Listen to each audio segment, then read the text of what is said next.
All right, let's start with the nation. How tax reform bills will boost revenue for tiers of government and by says panel. Save us from terror group. Lukarawa's Kebbi State begs CDS. Why Okwebolo pulled out of joint transition team with Obaseki. Picture story here. First Lady Senator Oluremi Tinubu presenting U lesson materials to people of Akpabio Goodswill Calabar Preparatory School launch.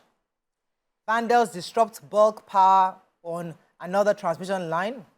Stock exchange tightens rules on shares buyback.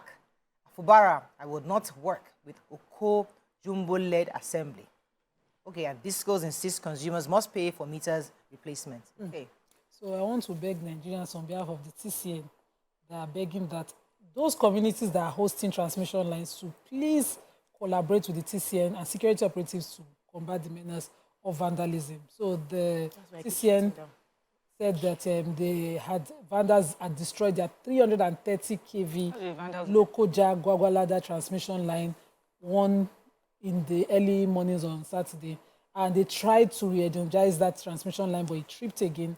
And, they had to issue a statement. Upon inspection, the lines discovered was towards T306, T307, and T308 along line 1, and they've been vandalized, causing disruption in the bulk power transmission along the route.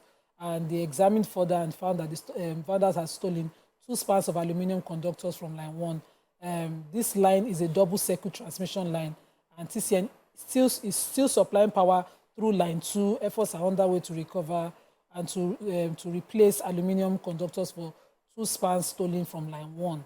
This continuous vandalism is, according to TCN, majorly behind the continuous grid collapses, the instability that we continue to experience. And we will shout to government, Tinubu, what is happening.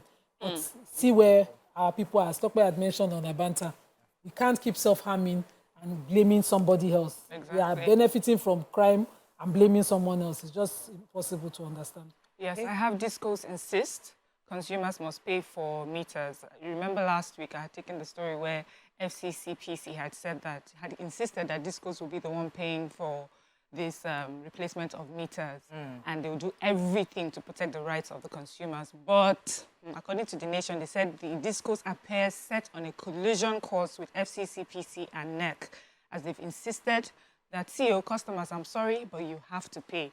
FCCPC said they've received so many petitions from consumers, of electricity, and we're going to see how that pans out. For Discos, they're saying, first of all, they're asking consumers to pay over 200,000 naira for the replacements of these meters. They say there's always been a sort of arrangement that they do with consumers where they're able to do a refund.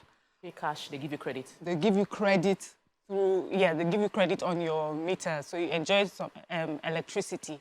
But I don't think that is the case. They're also saying that, these meters have to be phased out anyway. And if you're a consumer or client refuse to replace your meters, you'll be in darkness.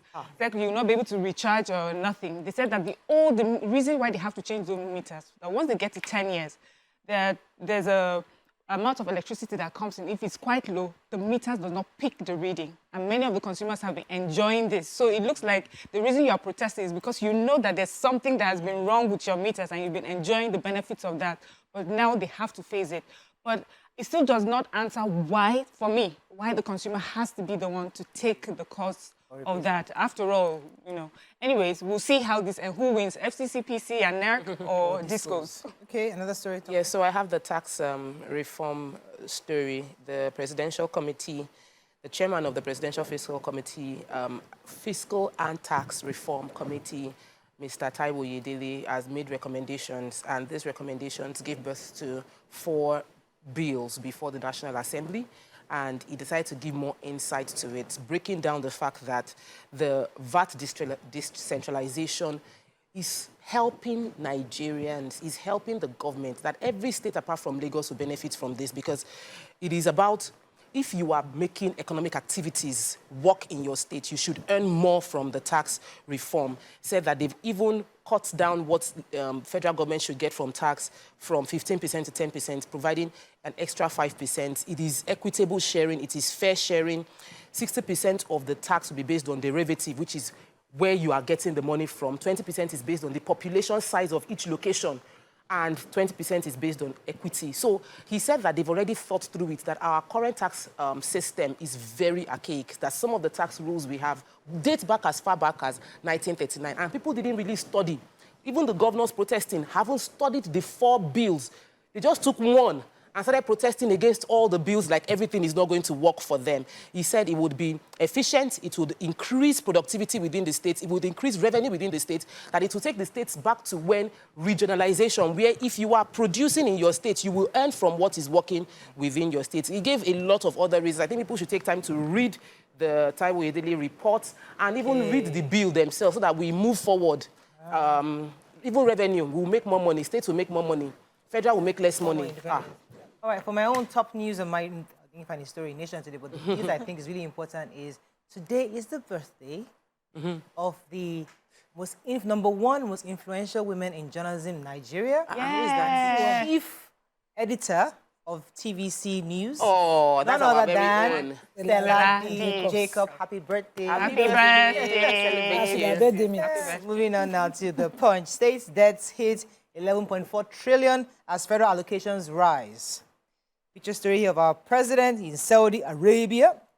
Husband arrested for allegedly setting wife ablaze in Ogun. Traders demand 3.4 billion naira compensation for Lagos market demolition.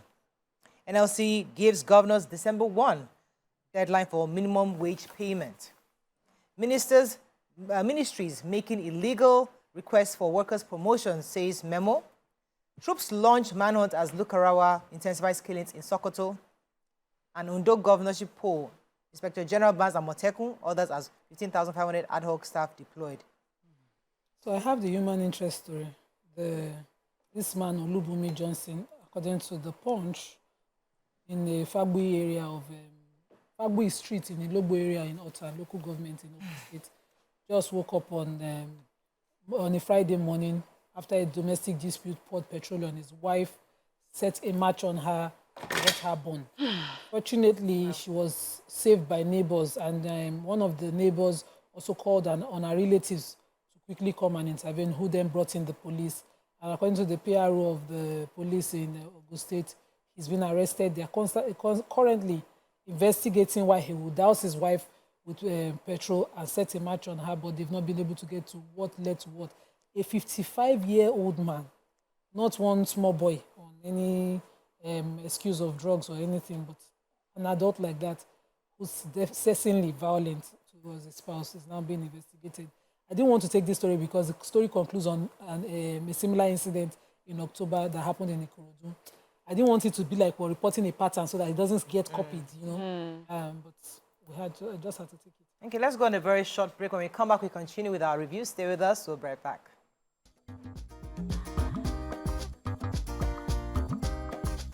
Stay tuned. Your View will be right back.